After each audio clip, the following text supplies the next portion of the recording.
Now, before we start, I'm going to introduce our speakers today. Okay, so Mike Beckage, he is a graduate from engineering technology, 1987. So any EMET majors, in the chat, shout out. Mike Beckage co-founded Diversified Technical Systems in 1990. The company is a leading manufacturer in data acquisition systems and sensors for product and safety testing. Beckage is chair of the Dean's Leadership Board and a member of the College's Hall of Fame 2019 class. Today, DTS has nearly 100 employees and a 15-year history of growth and profitability. And Kelly, last but not least, is our second speaker today. Kelly Sigmon is a 1989 graduate from industrial engineering, so any IME majors, shout out. She is the former vice president of customer experience for the U.S. Postal Service, or USPS. She developed effective customer strategy for all aspects of USPS, and Sigmon is a member of the Dean's Leadership Board and also a member of the 2019 Hall of Fame class for the College of Engineering. Over her 30-plus-year career, Sigmon has worked on a variety of large projects, including the implementation of new technology that enabled USPS to automate mail sorting, as well as a simulation tool to project the impact of this equipment nationwide. Okay, and so now, without further ado, I'm going to take it away to Mike and Kelly. Well, thank you, Christopher, and thank you so much to the Cal Poly Pomona team.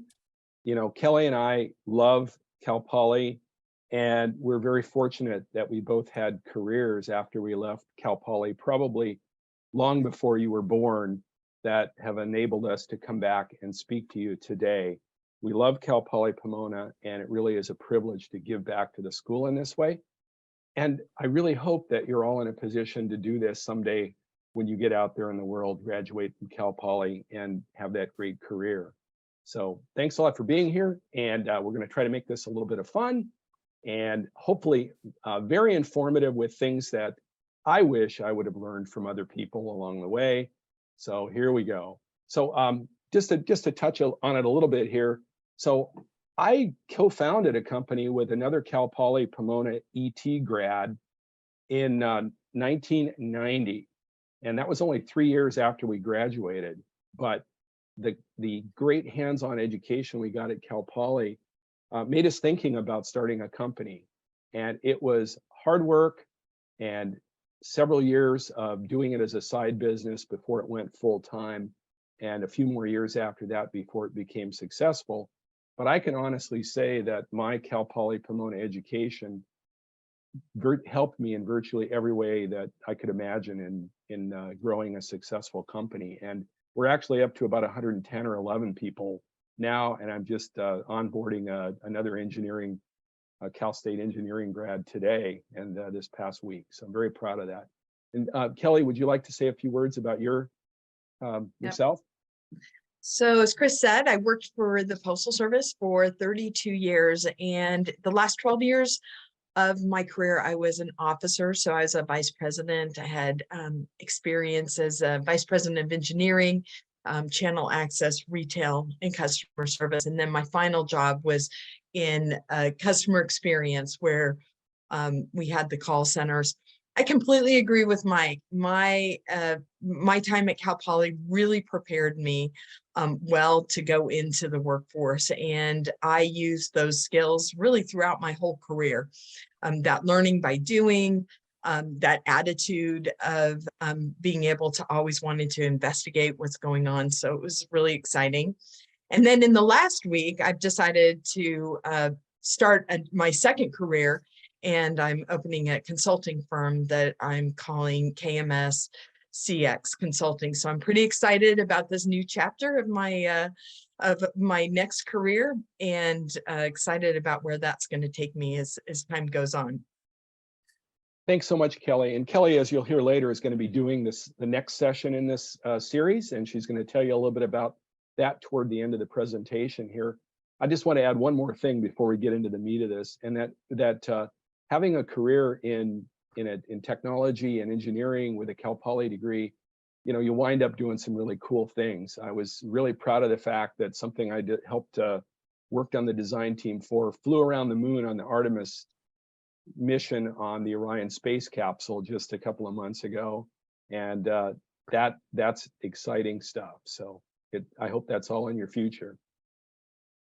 So let's talk a little bit about the overview here. We've got 4 sessions. Today we're going to focus on creating a quality CV. Now, what is it? What is a CV? It actually is curriculum vitae, which is a Latin that literally means something like the course of one's life. Now, you can use the term interchangeably, I think, with a resume. The main difference is that a curriculum vitae is, if you've been in the business, like say you had a career for 20 or 30 years, you might have a lot of professional accomplishments to talk about. And really the difference is that a CV might be much longer if you're trying to, really win somebody over in a job. So, but for today's discussion, we're going to use the term CV and resume as an interchangeable term. So what are we going to do today? We're going to talk about some things that many of us who have had experience in the real world feels important. For example, having a good public image in your social media world, having a good feeling for what you really want out of your career when you look for your jobs in the future. And that doesn't come by accident. You don't get that job without doing some research and some real work. And that means, what is the company all about that you might be applying to? What kind of work are you going to do if you get hired? And maybe even trying to get a little bit of information. I don't want to call it inside information, but it really is that. Can you get a better feel for what's going on inside the company and the hiring manager? And finally, some do's and don'ts that we think is really important. First of all is public image.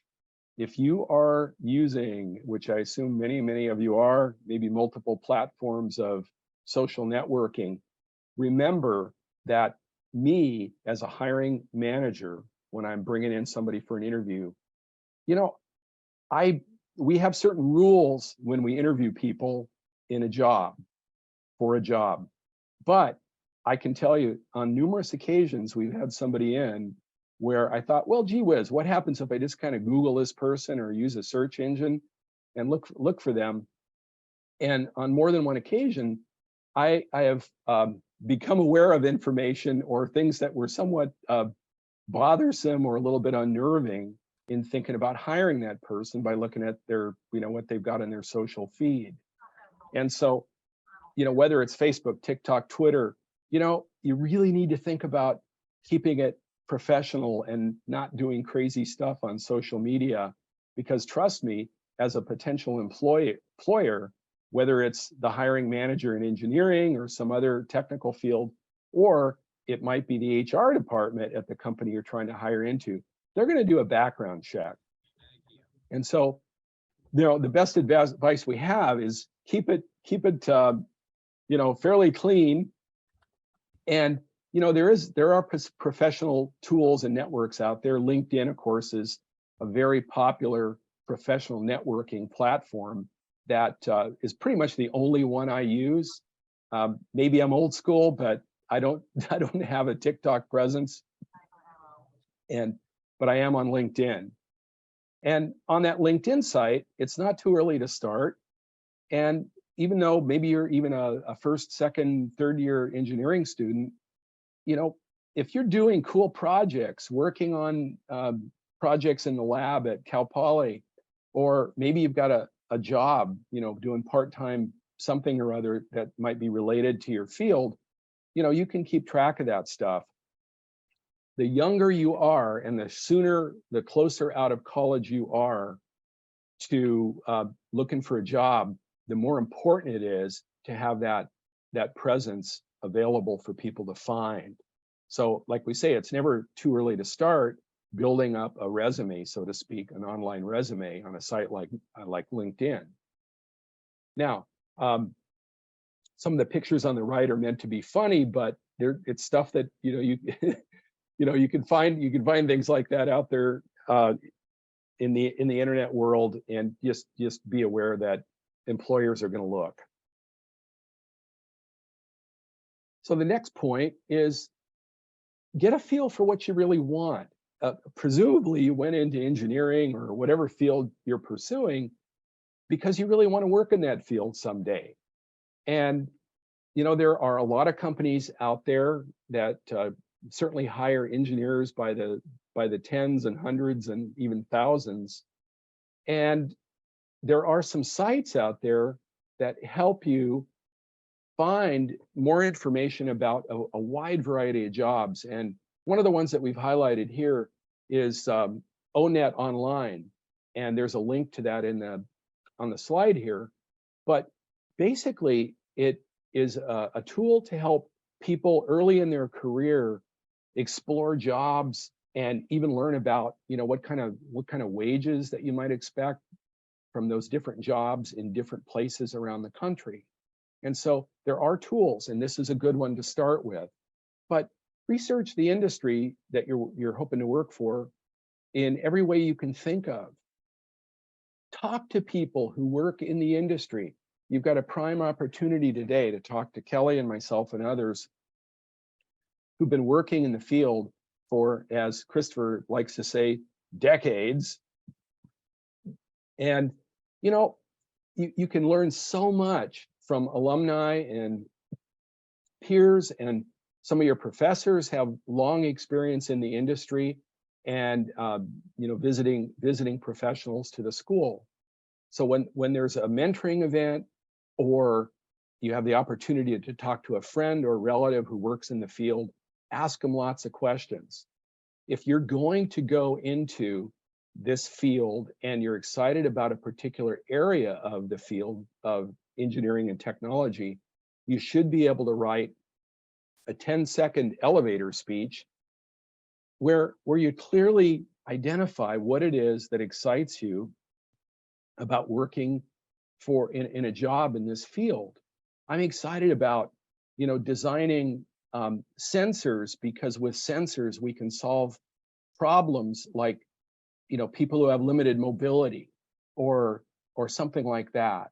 And so you should be able to write a value proposition. I'm excited about this because, and one of the things you're going to hear about in session 2 is coming up more information on how to write that elevator speech. Very important. If you think you're interested in a company, whether it's NASA, JPL, you know, Boeing, Lockheed Martin, any company you can think of, you really need to do some basic research on that company.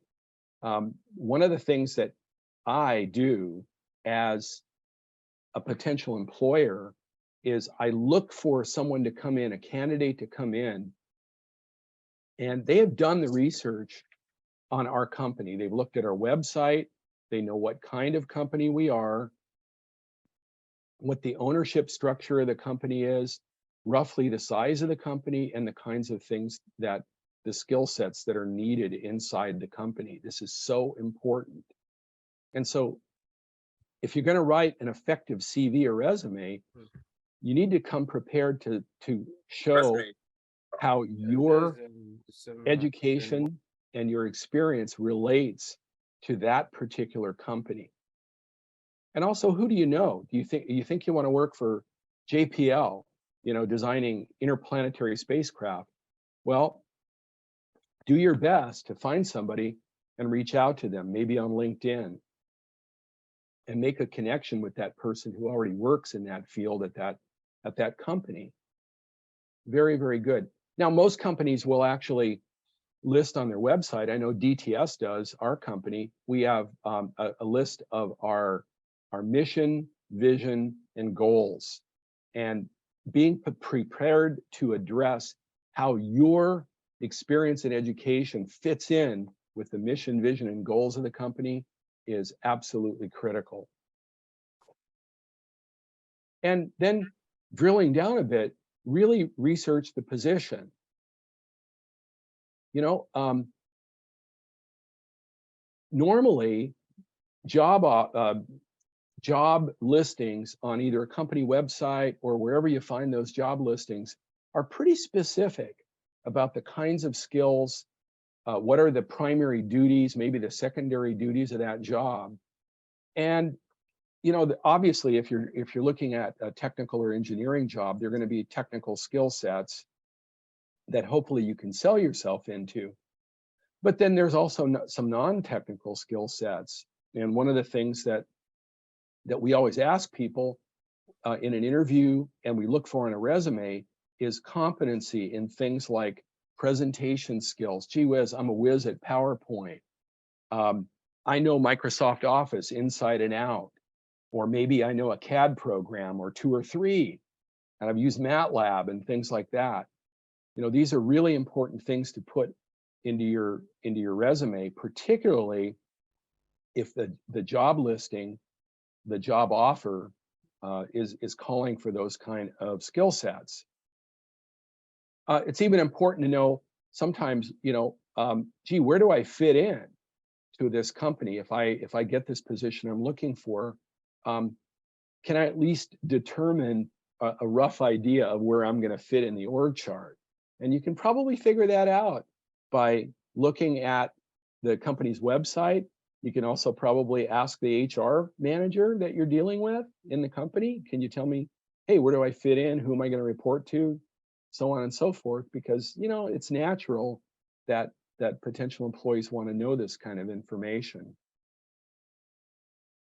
And then, can you get to know a little bit about the hiring manager and what's important to that person, right?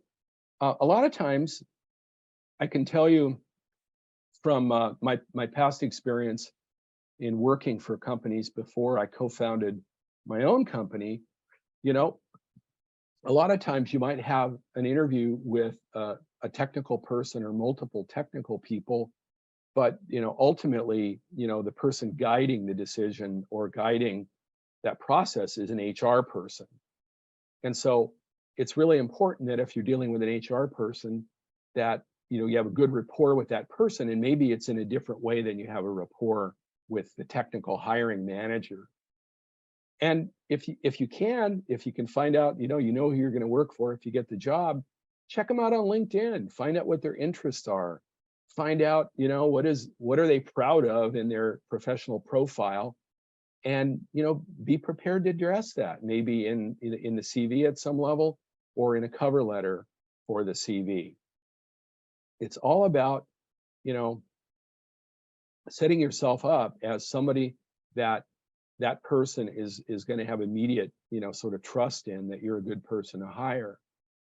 Look for any connections you can find, whether it be through the, you know, your education and colleagues, professors, professional friends you might have that work in the field, family members, you name it. Look for connections to that company, its structure, and maybe even the hiring manager. Really important. Now, let's talk about some basic do's and don'ts when you're putting together your resume. Number 1 is customize for the position. I have seen a lot of resumes in my day, and I'm always disappointed when it looks like I got a CV or a resume from someone who didn't care enough about the exact position we were offering to highlight the skills that fit the position. And I've recently had this experience because I just hired another engineer here to work in our technical support group, and very disappointing when there isn't enough interest to research the company, the position, the hiring manager. It's all out there. And, you know, in our website, you can find all that stuff pretty easily. So, number 1, customize for the position. Don't just, you know, print off, you know, 20 of the same resume with a generic, you know, sort of idea and then use that. Very important to put a cover letter that on a resume and or a CV that gets you in the door. And that cover letter needs to be brief. It needs to focus on the position that you're looking for. It may be even 2 or 3 different positions in the same company, but, you know, think about making that customized CV and cover letter for every position. I make this also suggestion that you note all of your professional experience. And I don't mean just in your chosen field, but if I had somebody I hired a few years ago where she went to technical school, but while she was going to technical school, she managed a climbing gym. She was a real outdoors person, and she actually got a job at a climbing gym and then, rose to the position of like one of the shift managers. And I was really impressed by that because, okay, it wasn't an engineering position where she's going to help us with, crash testing stuff, but it showed initiative and that somebody trusted her to lead other people, even if it was in a fast food restaurant or, a climbing gym. It all makes a picture of you as a person who's going to do well when they're hired. And again, CV do's and don'ts: do keep it simple and clean, unless you've got, it's extensive career experience, you can really keep it clean and on one page. Now, some of the don'ts here, you definitely don't want it too long. You don't want to use, paste a bunch of pictures and colors and, use every tool that Microsoft can throw at you to, make it look like some kind of a newsletter. You want to keep it simple and clean, use the space wisely, and also think about the fact that you don't want to use a wide range of fonts and make it busy. You want to keep it clean, simple, professional. That's what impresses a potential hiring manager. So CV do's and don'ts. And there's a lot of words here, but basically you want to focus on your skills, and you want to do your best to highlight the skills and transfer them to your CV in a way that's targeted for the position and makes those skills and education look appealing for the job you're applying for. I'll say it again: customize your resume. You definitely want to customize it, and don't make the mistake so many people do and just use a generic resume that's targeted at a broad range of jobs. Target the job. And be mindful that people don't want to read a 5-page resume that has way too many words and doesn't get to the point about why that person should consider you. So keep it simple. No more than a couple of different font sizes, and use reverse chronological order to list education and experience. And again, white space, good margins, keeping it clean. Keep it clean and concise. And I can't overemphasize the fact that hiring managers are looking for good communication skills. And so, I've heard it said many times in my career that, oh, engineers don't have to spell because they, nobody really cares about that. And I can tell you that is absolutely not true. One of the quickest turnoffs for, somebody who's looking for a new employee, is poor use of the primary language, use of the English language, whether it's written, spoken, in PowerPoints, whatever. Very, very important. So let's talk about the don'ts. Don't just list your courses. Don't just list your jobs without describing how they're relevant. Don't put stuff on your resume that's not somehow a positive for convincing somebody you're a good person to hire. Certainly no unprofessional content. Keep it focused on how your education experience will want to make that person hire you for the job. And they really don't need to know a whole lot of personal details, so keep it simple and just keep it really simple. And again, don't get too crazy with creativity, and good English is essential, and brief, concise wording. So I want to share with you, as somebody who's looked at a lot of resumes and hired a lot of people in my company, some of my biggest disappointments. I think this sums it up. When I get a resume or later on when somebody comes in for an interview, are content that's not directly addressing the requirements of the position.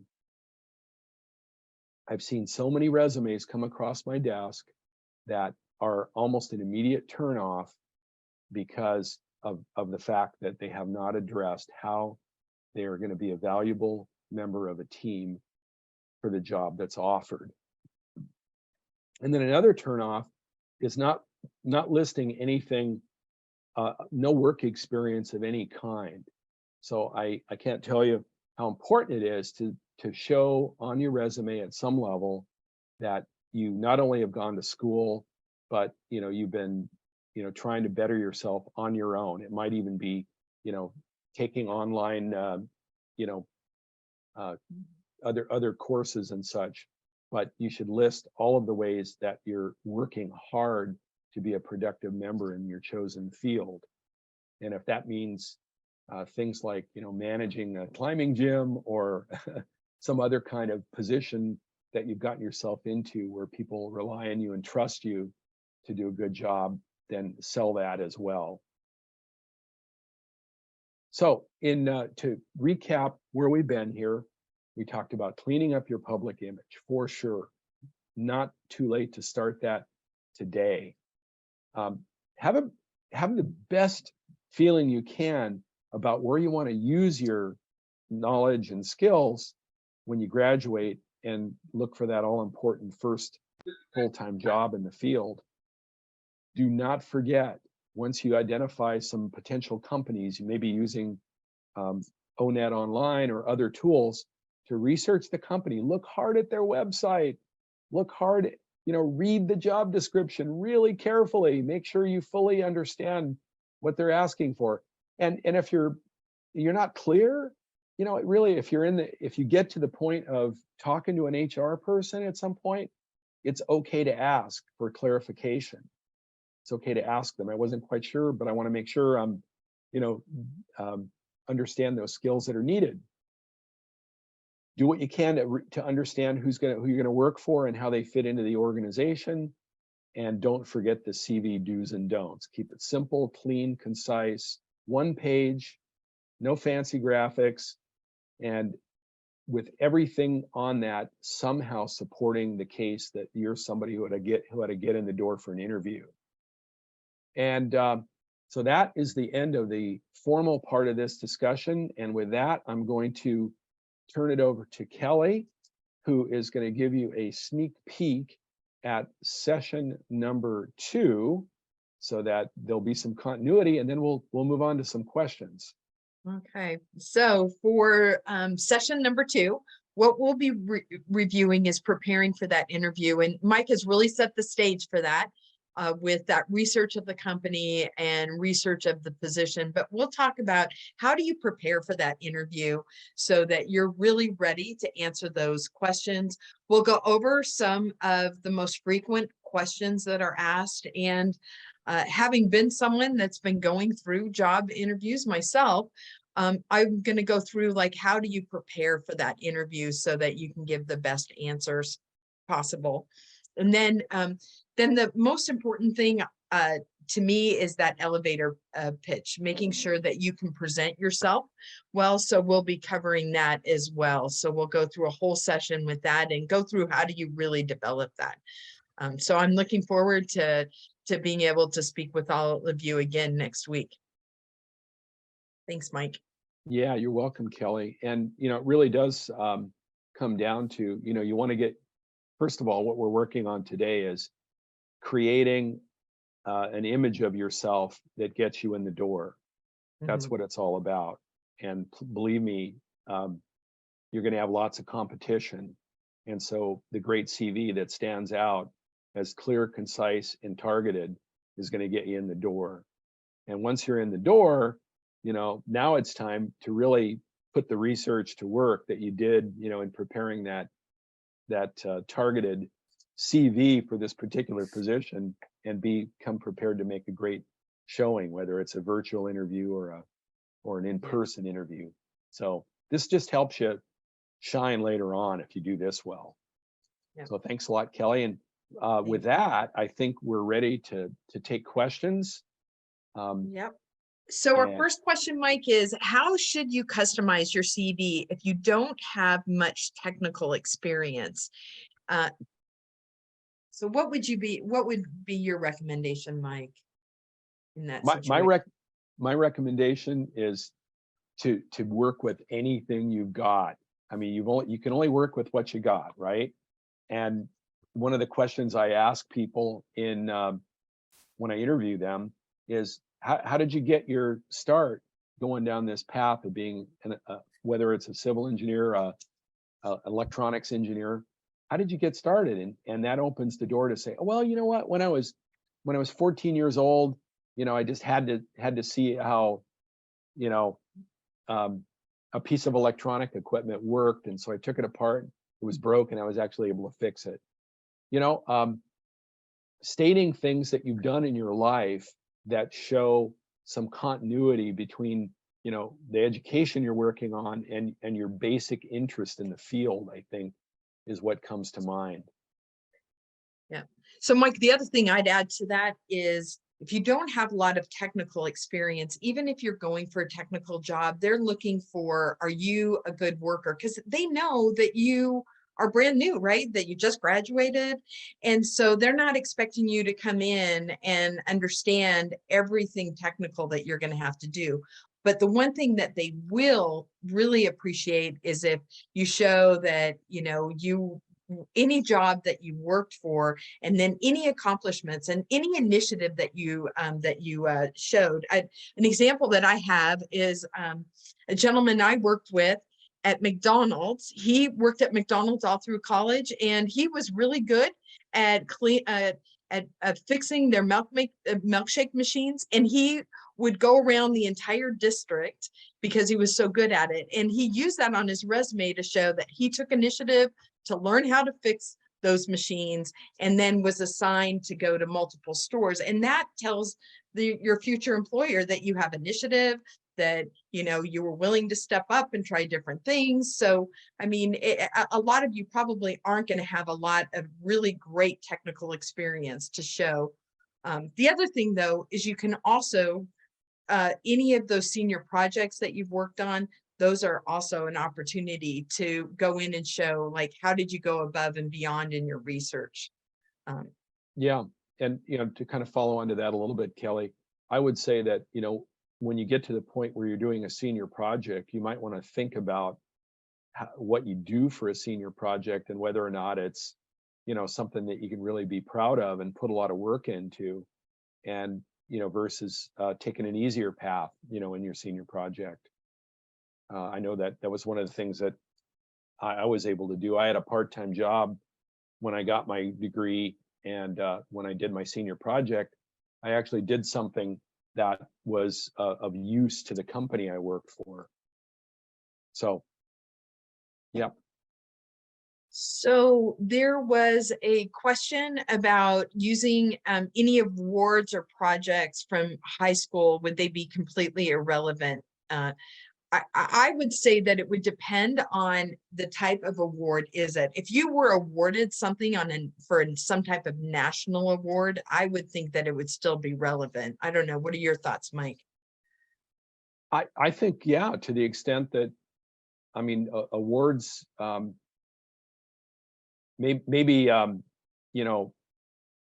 award for racquetball is probably not as valuable as another award, right?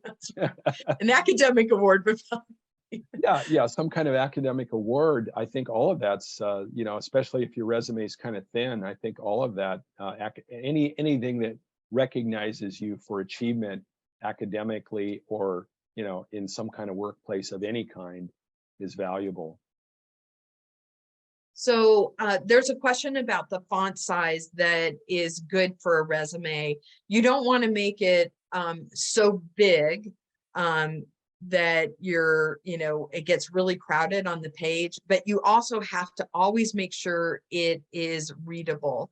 One of the things that I've always seen is, I've received, resumes with like a 7 font, and it's really hard to read. So that's where that elevator pitch comes into, play is when you're thinking of each of your positions, you need to think of the top 3 things or the top 5 things that you accomplished in that, and put that in that position and put that into the resume. You don't need to include every single one of your accomplishments. Yeah, and I would say just if to talk numbers, 10 to 12 point, right? That's probably about right. If you got a fairly full page, you know, it's okay to go down to something like 10 font. If it's a little lighter, maybe 12 font, you know. So there's a question about how do you explain or make possible gaps in my resume if you haven't worked while you've been focused on school. Is there, Mike, any suggestions on that? Yeah, I can say that. Yeah, it's always a question. You're looking for continuity of schooling and or work. When you look at a resume, that comes up. It's a natural thing to raise some kind of flag, right? Hey, they did nothing for 2 years. Why was that? Well, you know, that can be a perfectly okay thing if, you know, you've had family issues you had to deal with, or who knows, your military service. So I think, Kelly, I'm thinking I would address that in a cover letter. And just if it really stands out as something that might raise a red flag, I wouldn't be shy about, you know, putting it in the cover letter. I think I agree with you on that. And there may be, you know, if it was because, let's say, you were doing some type of volunteer work, that's something that you would want to put into your resume under other accomplishments in that type of section. But if it's something for personal reasons, I'm totally with you, Mike. I think that would be something to put in your inside the cover letter. Yeah. There actually was a question about what Kelly, should they include. Kelly, just one thing. We got a student with a raised hand, and so Okay. Brandy, can you go ahead and ask your question?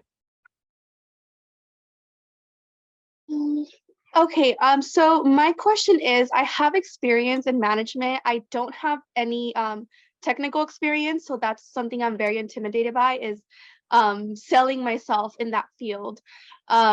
How would my resume attract attention but interest similar to someone with technical experience? Yeah. Well, I can tell you right now, if you had some kind of experience where you had been placed in a role of responsibility, I think that definitely falls into, you know, if you had a place on your CV that just said maybe highlights of experience, I would look at that as a positive. If you were in a position of any kind of leadership or management, that says a lot positive to me. I wouldn't be shy about it. And to follow up on that, I've heard also that sometimes seeing how you reached a high level in a company and then maybe your next job was a lower position. For example, I was a general manager and I went just like office level clerical work. How would I also explain that? Because at the time of management, I was more so just studying, just working. And then I went down because of, I was going back into school and pursuing engineering. Would that be something I can like maybe mention in the cover letter, or how would that I could show that, drop in position, I guess? Are you saying that the chronology would be that you took a drop in position when you went back to school? Yes. Or would that be kind of apparent from the timeline? I don't think it would be so much of an issue. Okay. Yeah. You could Thank also, you, by the way. yeah, you could always just put it in there. I'm sorry, I talked just part. But you could always just put it in a line item. Let me close it there. Yeah. So, hey, we're here. Any other questions? Yeah, let's go back to the chat. We have here from William Chen asking, would you put projects you've done in classes on the CV, not just a senior project? Kelly? I would, as long as you have something significant related to that project, because there's some projects I'm sure you've done that were just projects that you did and you got done, but there's other projects that you've worked on that you invested a lot of time, or maybe you made a significant presentation, it got recognized in some manner, and those would be projects that you definitely would want to highlight. Yeah, and back to C rule 1, it's gotta somehow have interest for the position or the general field of a company that you're trying to get into. I think that's important. Yep. Okay. And so now Edward has a question saying, how much experience did you have with software program before you can put it down on your resume for an entry-level job? That's an interesting question. So, well, back to one of the other C rule 1, right? You can only work with what you've got, and right. And so if you're proud of, what some work you've done in understanding, using, developing software, if you feel like you are personally proud of it and it's pertinent to the job, I don't know that there's any stronger advice than that. I think Mike too, the other thing you could do is just say that you have a working knowledge, or you're in the beginning stages of understanding that software as well. If you put it on your resume. Yeah, I mean, I think, Cal Poly Pomona's hands-on education often exposes you to technologies and ways of doing things that are directly applicable to getting into the field and doing that as a job. And so, don't be shy about that either. I can tell you that I'm not a firmware programmer, but my experience in the ET program, taking courses in basic microprocessor technology, I wouldn't be shy about saying that I have, a working knowledge of, a firmware and its use. Mhm. Yep. Okay, we got another question from Joel. And then we'll go to William's question after, who's raising his hand. Joel asks, if your GPA is below 3.0, how would you address that if you asked what your GPA is during an interview? Kelly, you want to take that one? Yeah, because I did have to answer it. I normally explained that I worked, I actually worked almost full time, all throughout my career, or through my college years. I also took 6 years to get through college, so I also had to explain that as well. And but I never addressed it up front in my resume. I just was silent about my GPA. And then, but then when I was asked, I just, explained that I had a lot of working commitments to make sure that I got through school, and I still was able to get into a training program because they looked at my job experience more than than really focusing on what my GPA was. Yeah, Kelly and I are in the same boat. So I graduated from high school in 1977, and I graduated from Cal Poly Pomona in 1987. You guys do the math. Yeah. I had no means of support really, and so I worked some job at some level, sometimes nearly full time the whole way through, and I never felt bad about putting on my resume that it took me longer to finish my education because, hey, I had to work. So yeah, thank you for answering that. That's exactly the predicament I'm in. Yeah. No. And it shows, and that's where, you need to highlight like what you've done in your work experience. because that's ultimately what got me my first engineering job. But I also did internships as well, or I worked as an intern while I was going through, but worked almost, I don't know, I remember one semester, I think I had 4 jobs I was juggling because none of them were full-time. So Thank you again. Thank you for answering that. Yes. Yeah, it's a fantastic experience that both of you shared. Next, William, he has his hand up. William, do you have a question?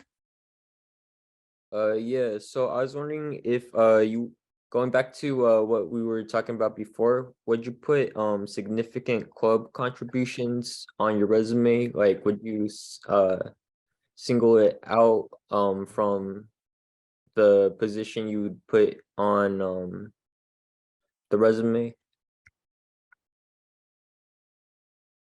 If that makes sense. yeah, so you're a member of multiple clubs, Just one, but just one? yeah.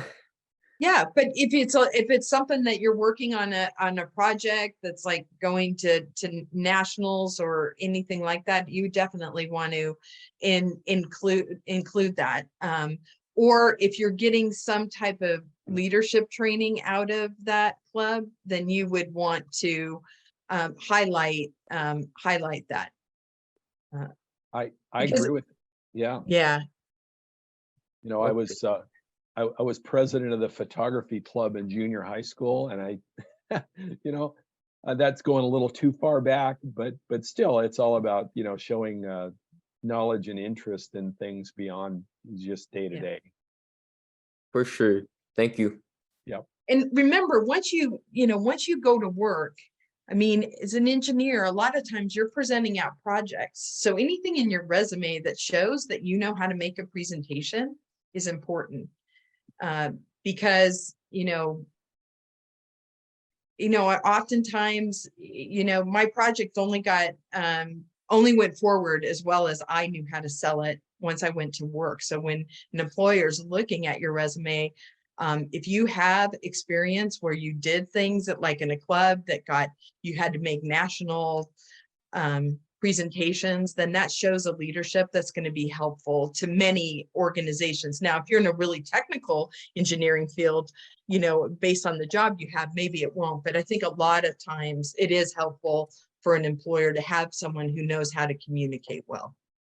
Mhm. Okay, next we got Danny Mai, who's raised his hand. Danny, go ahead, ask your question. Hey, Kaylee and Mike. I have 2 questions actually. So the first one would be, I used to have a sales experience selling warranties and TVs in the electronics department, but I recently took it off to save some space on my resume. So how would you go about, explaining this experience to a recruiter? So you took it off because you thought it was like a negative? Well, I didn't think it was a negative. Like I used to have it on recently, but I had more kind of technical relevant stuff towards the jobs that I was applying for. So I kind of like switched it out.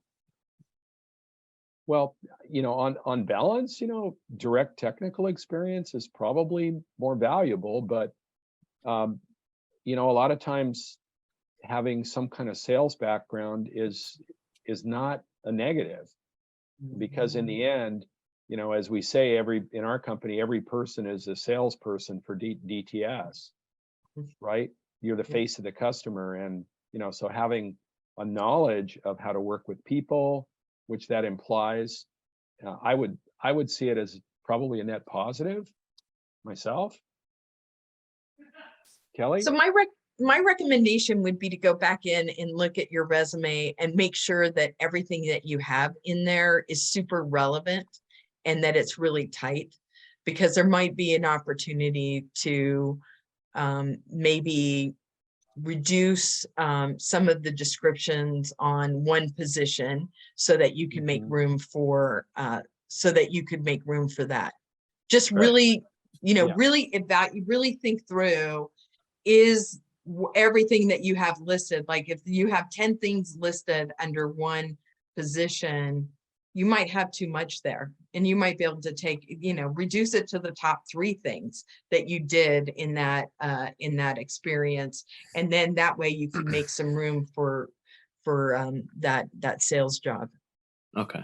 So my other question was, I'm actually looking for entry-level jobs right now.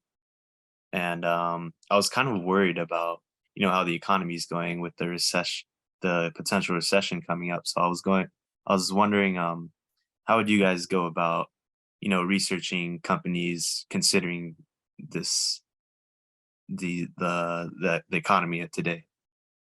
It only takes one job, right? Yeah. Yep. So I wouldn't let that worry you. I would just go for the jobs that you're most interested in and keep moving forward, because it's only going to take, you only need one job to get that job.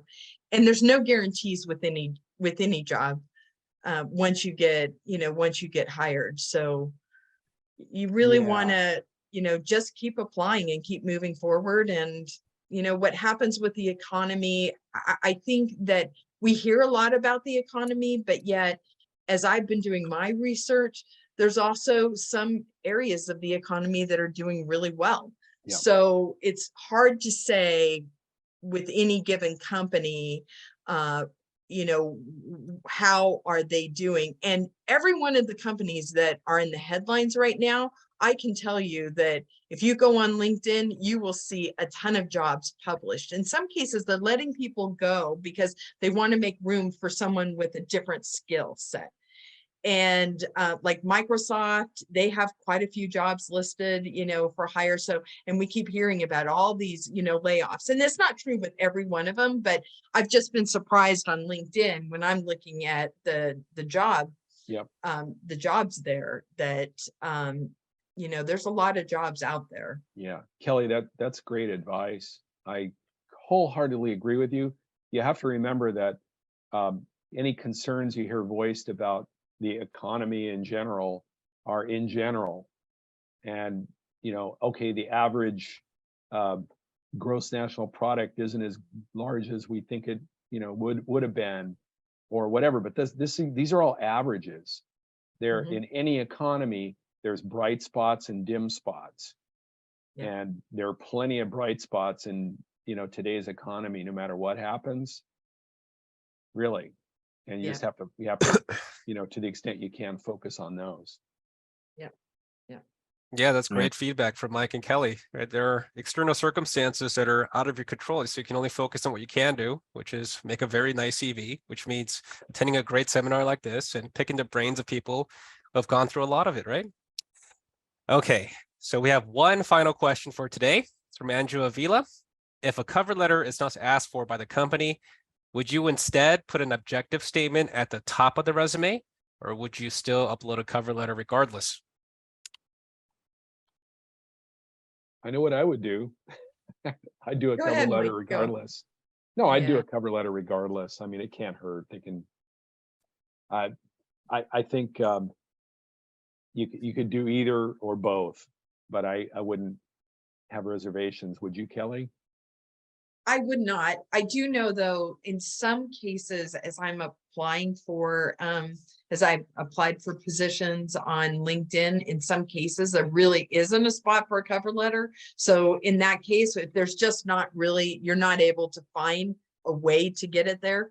Because like Mike said, I always try to submit a cover letter, but some cases I wasn't able to submit it. And so, so then that's when you let it go. I don't know on the objective. I mean, they kind of already know what your objective is. I mean, there's a lot of the 50% of people will tell you to put one on there. 50% will tell you not. So it's just really going to have to be a personal preference on your part of whether you want it there. Yeah, and a cover letter is another way to show off good communication skills. Exactly And right. I would say that don't be shy about asking for proofreaders and those who have experience to review what you're putting together. because the last thing you want to do is do anything less than your very best in putting it Yeah. together. Okay, well, that concludes today's seminar. Thank you, everybody, for staying on, listening, asking great questions. Mike and Kelly, before we conclude today, do you have anything else you want to share? Any final thoughts? Well, I'll start. One thing is LinkedIn is a great resource. I put some comments in the chat about it as Mike was talking about LinkedIn, but it's a great way to do research. It's also a great way to look at SVs and get a feel for what positions are out there. So my recommendation would be, as you're putting together that CV, keep it clean, concise, and then keep yourself looking on LinkedIn as you go forward. Yeah, I'll just add, absolutely, and just a very fundamental life lesson, if you will, that you're always going to do best at something you're genuinely interested in, and you've learned enough about to know you're interested in doing.